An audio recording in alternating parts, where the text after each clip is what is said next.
Po ba ibig sabihin ng protektado? Ha? Protektado. Ano ba kasing kahulugan ng protektado?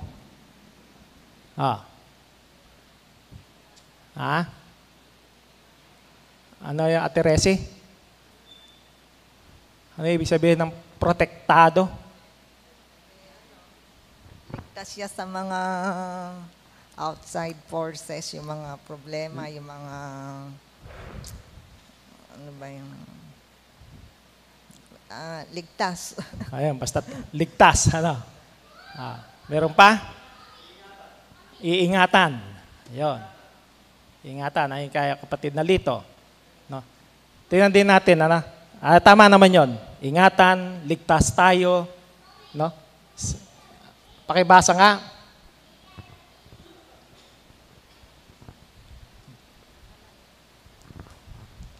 Protektado, proteksyon, ipagtatanggol, seguridad, nasa ilalim na pangangalaga at sakop ng mga hakbang upang maiwasan ang panganib, pinsala o pag-abuso.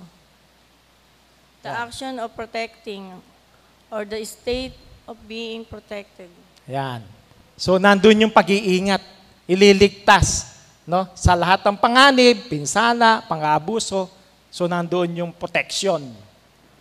At ang sabi sa ating title, protektado ang iglesia. Unang-una, yung iglesia, kasi sa libutan, sa atin ngayon, sa SEC, maraming nakatala na iglesia. No? Napakarami na nakarehistro sa SEC. Kung sino-sinong mga iglesia, kung kaninong pangalan tinatawag ang iglesia.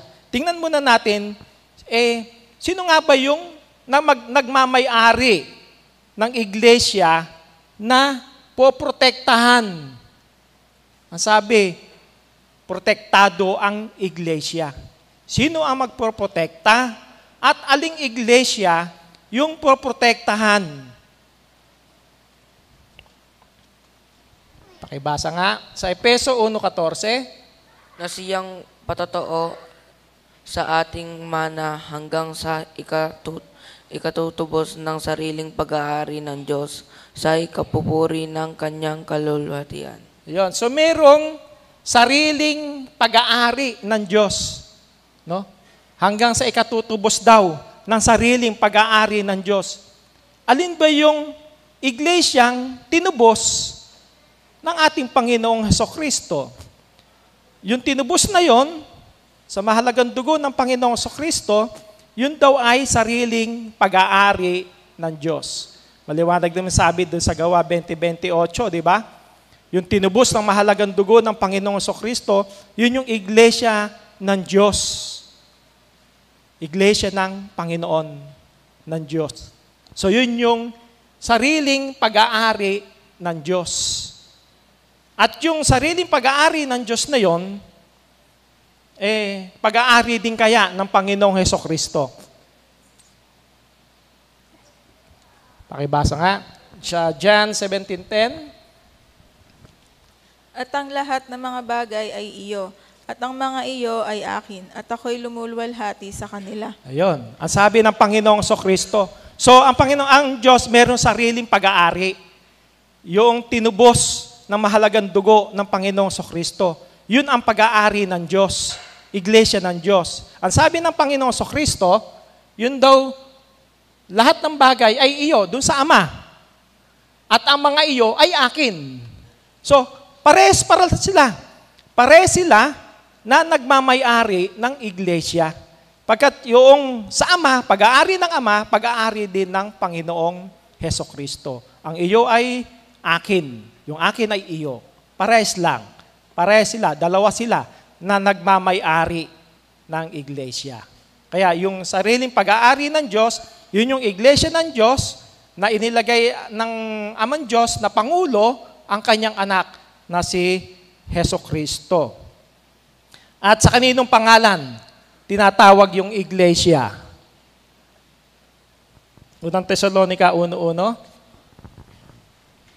si Pablo at si Silvano at si Timoteo sa iglesia ng mga taga-Tesalonika sa Diyos Ama at sa Panginoon Jesu Kristo.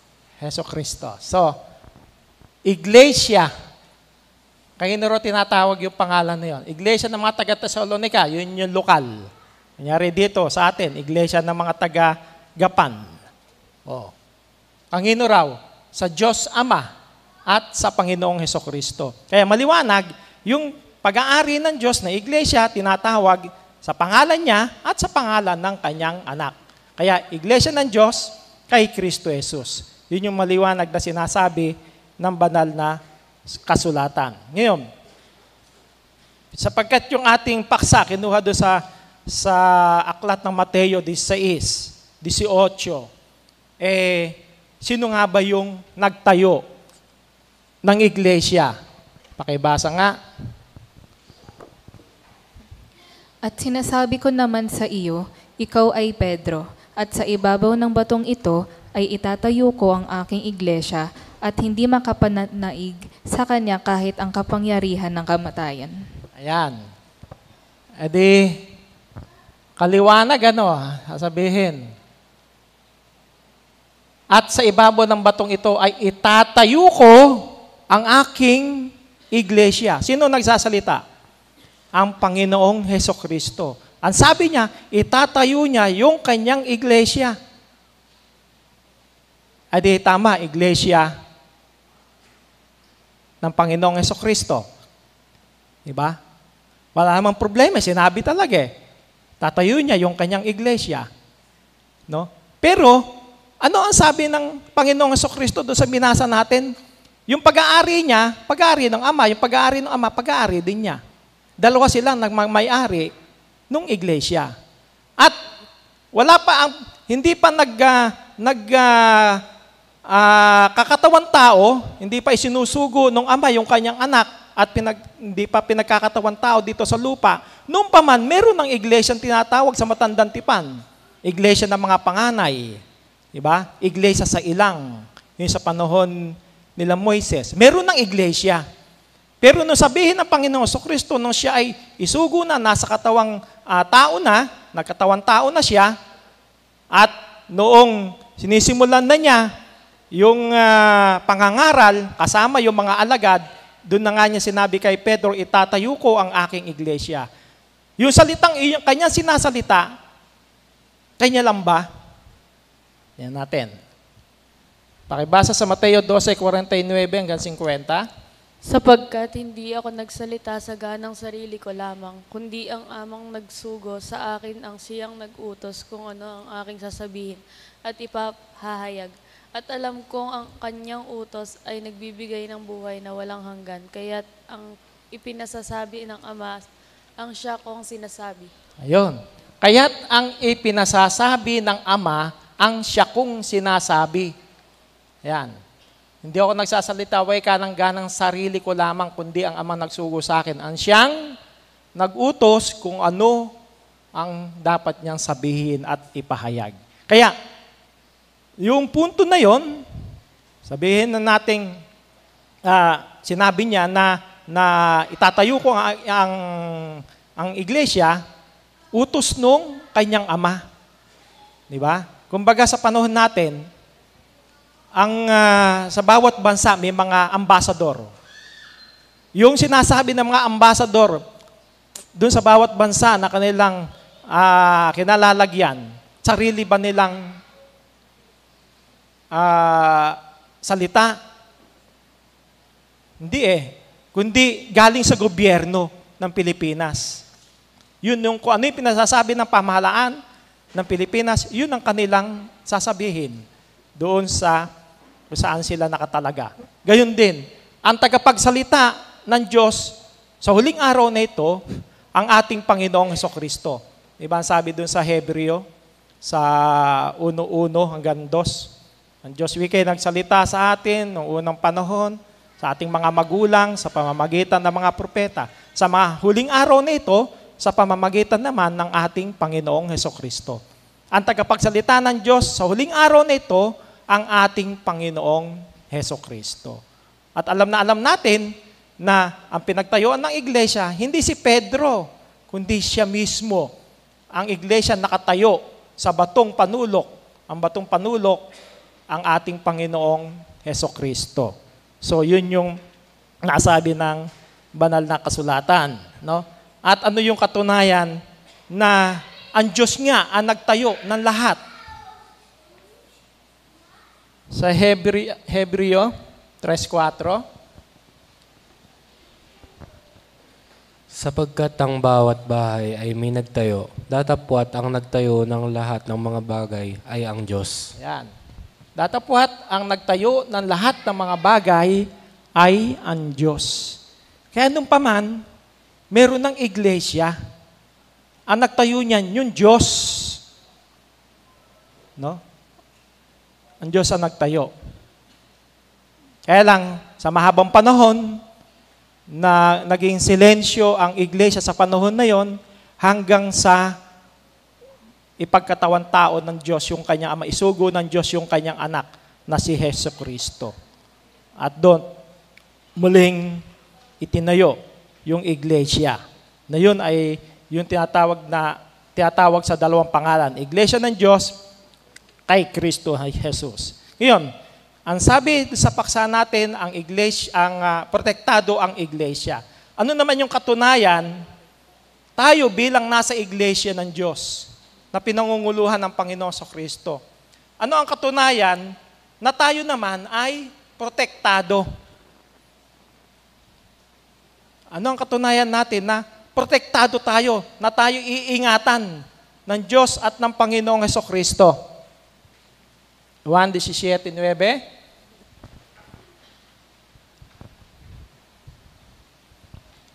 Idinadalangin ko sila. Hindi ang sanlibutan ang idinadalangin ko, kundi yaong mga sa akin ay ibinigay mo, sapagkat sila'y iyo. Ayan. So, ang Panginoong Kristo ang nagsasalita. No? Ang sabi ng Panginoong Kristo, idinadalangin ko sila. Yung bang lahat ng tao idinadalangin ng Panginoong Kristo? Yung bang buong sanlibutan idinadalangin niya? O may particular lang na siya ay meron siyang idinadalangin? Ang sabi, hindi ang sanglibutan ang idinadalangin ko. Hindi yung lahat. No?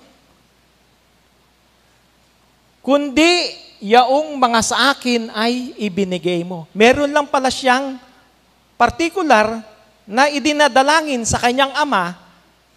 Kung sino yun, yun daw mga ibinigay nung kanyang ama sa kanya.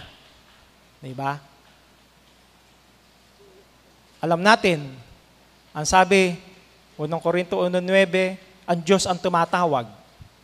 Tinawag niya ang mga tao na sumampalataya sa kanya at ipinagkatiwala, ipinagtagubilin, ibinigay sa ating Panginoong Kristo sapagkat ang Panginoong Kristo ang siyang Pangulo sa Iglesia ng Diyos.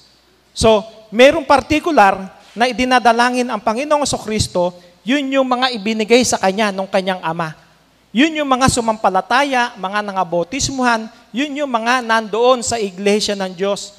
Yun ang Kanyang idinadalangin. At yun ang Kanyang poprotektahan. No? Sino rin yung ibinigay na yon ng Diyos? Tingnan natin. Kung sino yung mga idinadalangin niya na yon, na ibinigay sa kanya ng Diyos. Sa talatang 6, ipinahayag ko ang iyong pangalan sa mga tao na ibinigay mo sa akin mula sa sanglibutan. Sila'y iyo at sila'y ibinigay mo sa akin at tinapad nila ang iyong salita. Yon. So, yung mga tao na ibinigay sa kanya nung kanyang ama mula sa sanglibutan. No? At pumili kasi tayo na pag-aralan nun, na ibigay ng teksto ninyan, mga hinirang ng Diyos. Tayo yung mga hinirang ng Diyos, tayo yung mga pinili ng Diyos. So sa dinami-dami ng tao sa sanlibutan, tayo ang mga pinili. Kaya yun yung idinadalangin ng Panginoong Kristo sa kanyang Ama sapagkat yun ang ibinigay sa kanya. Sino yun? Yun daw mga tinupad nila ang iyong salita. Yung mga tumupad ng salita ng Diyos. Di ba? So yun yung idinadalangin niya. Lahat ng mga tumutupad ng salita ng Diyos. Yun ang kanyang proprotektahan, iingatan, lahat ng ibinigay sa kanya ng kanyang Ama. At sa panahon o saang panahon tayo poprotektahan ng Diyos at ng ating Panginoong Hesukristo. 1 Timoteo 4:8. Sapagkat sa pagsasanay ng katawan ay may kaunting pakinabang, ngunit ang kabanalang sa lahat ng mga bagay ay pinakikinabangan na may pangako sa buhay na ito at sa darating. Ayan. So, diyan tayo po protektahan ng Diyos at ng Panginoong Hesukristo. Diyan tayo tutulungan, no? Sa buhay na ito, dito sa ating pakikisalamuha dito sa sanlibutan, no? Poprotektahan tayo ng Diyos. Sa lahat ng ating lakad, basta't lagi nating ipinagkakatiwala yung ating sarili sa Diyos, tayo nananalangin sa Diyos, ginagawa natin yung ating tungkulin, gaya ng binasa kanina, doon sa mga tumutupad ng kanyang salita. Yun yung iingatan, tutulungan ng Diyos sa buhay na ito. At alin pa? At sa darating. Higit sa lahat, sa darating. Alin yun sa darating? Yung sa buhay na walang hanggan. Nandoon na ating makakamit kung tayo'y pinotektahan dito sa sanlibutan at naging masunurin tayo bilang mga anak ng Diyos, nandun din naman lalo na yung pangako ng Diyos na sa darating yung buhay na walang hanggan. Ngayon, dapat ba tayong matakot kung protektado tayo at marami ba ang tinawag na yon? Lucas 12:32, ang sabi ng Panginoon Kristo, huwag kayong mga takot, munting katawan, sapagkat nakalulugod na mainam sa inyong Ama ang sa inyo'y ibigay ang kaharian. Munting kawan. Yan. So sabi, ang Panginoong Kristo mismo may sabi, huwag daw matakot. Munting kawan. Ano? Little flock. Talagang kakaunti lang. Diba? Hindi talaga marami. Kakaunti ang tinawag. Kasi sabi nga ng Panginoong Kristo, marami ay kang papasok doon sa maluwang na daan. Pero doon sa makipot, kakaunti ang papasok. Kaya little flock, munting kawan. Eh sabi, huwag kayong mga takot. So nandoon yung garantiya ng Panginoong Kristo na tayo'y tutulungan ng Diyos at ng Panginoong Kristo, tayo poprotektahan, basta't ginagawa natin yung ating tungkulin sa loob ng iglesia. At ano rin yung, ano pa yung katunayan na tayo ay tutulungan ng Panginoon kung tayo ay protektado niya. Ano pa ang mga may bibigay nating talata sa Biblia na katunayan na tayo ay tutulungan ng Panginoon?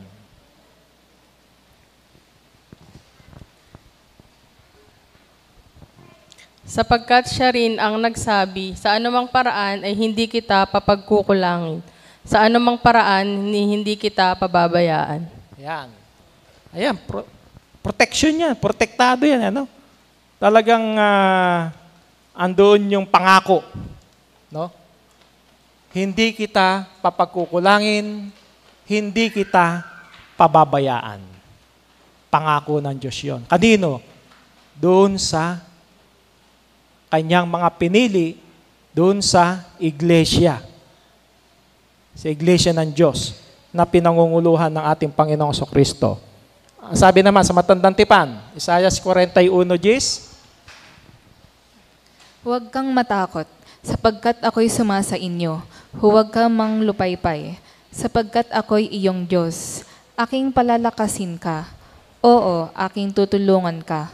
Oo, aking aalayan ka ng kanang kamay ng aking katwiran. Ayan, kung papaanong sinabi ng Diyos doon sa kanyang bayan, sa Israel, ganun din tayo, bayan din tayo ng Diyos No? Kung papaanong kanyang tinulungan yung kanyang bayan, sino tinulungan niya? Yung Israel. Sino doon sa mga Israel? Mga Israelita, yung masunurin. So alam natin, history ng iglesia, ng Israel nung panahon na yon. Bayan ng Diyos ang Israel, tinutulungan niya, pinoprotektahan niya, lahat ng mga Israelita na na sumusunod. Pero kapag yung mga Israelita, hindi sumunod, ano ang nangyayari? Pinarurusahan ng Diyos. Di ba?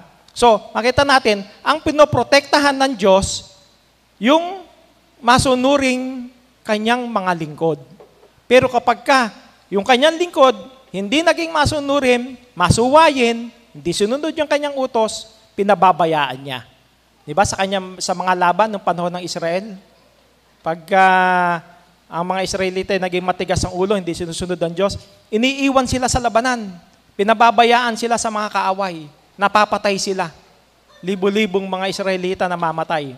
Pero kapag sila'y nanumbalik sa Diyos, sinunod nila ang utos ng Diyos, kahit kakaunti sila, panahon ni Gideon, ilan yun?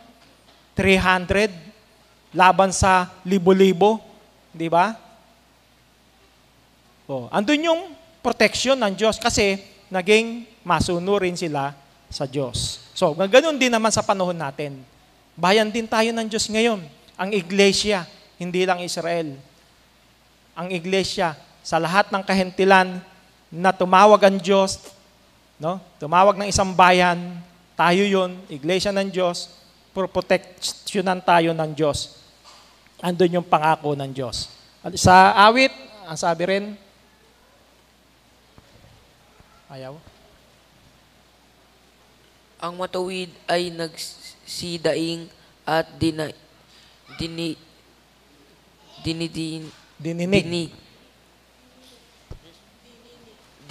ng Panginoon at iniligtas sila sa lahat nilang mga kabagabagan. Ayan. So, yung matuwid, nakita natin, yung matuwid ang nagsidaing, di ba? At dininig, at iniligtas sila ng Panginoon. Sino ang dinidinig ng Diyos? Yung matuwid. Diba? Yung matuwid. Yun ang diringgin ng Diyos. Yun ang proprotektahan ng Diyos. Lahat ng mga matuwid na kanyang mga lingkod. Ngayon, kailan mawawala yung protection ng Diyos sa kanyang mga lingkod? Kung yung mga matuwid, tinutulungan, proprotektahan, dinirinig, inililigtas ng Diyos. Pero, gaya ng paliwanag ko kanina sa mga Israelita, anong ginawa nila? Yung mga umaatras, yung mga matitigas ang ulo, pinababayaan ng Diyos. Maging sa panahon din natin, ganun din eh. Di ba? At maging sa panahon noon, ganun ang nangyayari. Kapag ang isang tao ay nagpabaya sa kanyang tungkulin, iiwanan niya eh. Hindi niya po protektahan. Sa matandang tipan muna, tingnan natin. At kung inyong hanapin siya, siya'y masusumpungan ninyo. Ngunit kung pabayaan niyo siya, kanyang pababayaan kayo. Ayan. Pag hinanap natin daw siya, masusumpungan natin. Pero pagka pinabayaan natin siya, pinabayaan natin yung Diyos, pinabayaan natin yung ating tungkulin, kanyang pababayaan kayo. Bahala kayo. Di ba? Sabi sa Mikawikaan 1:23 hanggang 30, halina kayo. Yung ayaw nyo eka nung aking payo, nung aking saway. Kaya darating ekay panahon na tatawag kayo sa akin, hindi ako sasagot. No? Darating yung maraming mga delibyo sa buhay ng tao, hindi kanya tutulungan. Kakatok ka, hindi siya magbubukas. Diba? Kapag pinabayaan natin, yung tungkulin natin sa Kanya. Kaya nga sabi, kung pabayaan ninyo siya, pabayaan natin yung Diyos, hindi natin ginanap yung ating tungkulin sa iglesia, Kanyang pababayaan kayo. Tatawag kayo, eka sa akin, hindi ako sasagot. So, mawawala yung protection ng Diyos sa taong kanyang unang pinotektahan pero nagpabaya sa tungkulin yung kanyang lingkod. Ano na yung sabi doon sa Bagong Tipan? Hebreo 10:38. Ngunit ang aking lingkod na matuwid ay mabubuhay sa pananampalataya at kung siya ay umurong ay hindi kalulugtan ng aking kaluluwa. Yan. Kailangan, doon tayo sa taas na yon. Yung lingkod niya na matuwid, mabubuhay sa pananampalataya. Diba? Nabubuhay tayo ngayon sa pananampalataya. Pero kapag dumating yung oras, nagpabaya tayo, umurong tayo, hindi raw kalulugdan ng kanyang kaluluwa. So hindi na poprotektahan, hindi na tutulungan ng Panginoon kapag umurong ang kanyang lingkod. Diba? So kinakailangan lang talaga pagpapatuloy sa ating mga gawain. Kasi alam naman natin, mula nang tayo bautismuhan, hindi naman natapos doon. Hindi lang natapos doon nang tayo bautismuhan ligtas ka na, tapos na. Hindi Pagpapatuloy pa hanggang may buhay tayo, kailangan gawin natin yung ating tungkulin sa Diyos. Kasi kung tinawag ka at umurong ka, mawawala ng kabuluhan yon. Diba? Nabubura yung pangalan natin doon sa aklat ng buhay. Mawawala tayo. So yun, kinakailangan talaga. Ang pinoprotektahan ng Diyos, yung anak niyang masunurin. Diba? Minsan sa anak, diba? Ganun din sa isang pamilya. Kapag minsan mayroong black sheep sa pamilya, matigas ang ulo, ayaw talagang pasaway na anak, minsan nandun na yung magulang, pinababayaan na lang niya yung kanyang anak No? Tigas ang ulo, ayaw siyang sundin Bahala ka na sa buhay mo. Kung ano yung gusto mong gawin, bahala ka na. Diba? So, ganun ang Diyos din Ayaw mong pasaway, mali na kayo sumunod kayo sa aking payo, pero ayaw nyo. Kaya darating yung panahon na hindi na rin sasagot ang Diyos kapag kailangan ng tao ang kanyang tulong. Kaya ano ang dapat gawin para patuloy tayong protektahan ng Diyos at ng ating Panginoong Hesukristo? Awit 23:6. Tunay na ang kabutihan at kaawaan ay susunod sa akin para sa lahat ng mga kaarawan ng aking buhay. At ako'y tatahan sa bahay ng Panginoon magpakailanman. Ayun. Kung noon si Haring David, talagang nandun yung kanyang pagnanais na siya'y manatili sa bahay ng Diyos. Kung noon, templo ng Diyos, sa literal. Ngayon, yung templo ng Diyos, bahay ng Diyos, sa spiritual, iglesia ng Diyos. Kinakailangan, ang sabi, at ako'y tatahan sa bahay ng Panginoon magpakailanman. Bahay ng Panginoon, bahay ng Diyos, yun yung iglesia ng Diyos. Sa panahon natin sa spiritual, manatili tayo sa iglesia magpakailanman. Habang tayo'y nabubuhay, pakanasain nating tayo ay nandito sa loob ng iglesia na masunurin, tinutupad yung utos ng Diyos, na hindi tayo nagpapabaya sa ating mga tungkulin sa Diyos. Diba? Yun ang napakahalaga na dapat magawa ng isang lingkod ng Panginoon. At sa ating mga protektado ng Diyos at ng Panginoong Hesukristo, pagdating ng ating Panginoong Hesukristo, ano yung kanyang sasabihin sa ating lahat?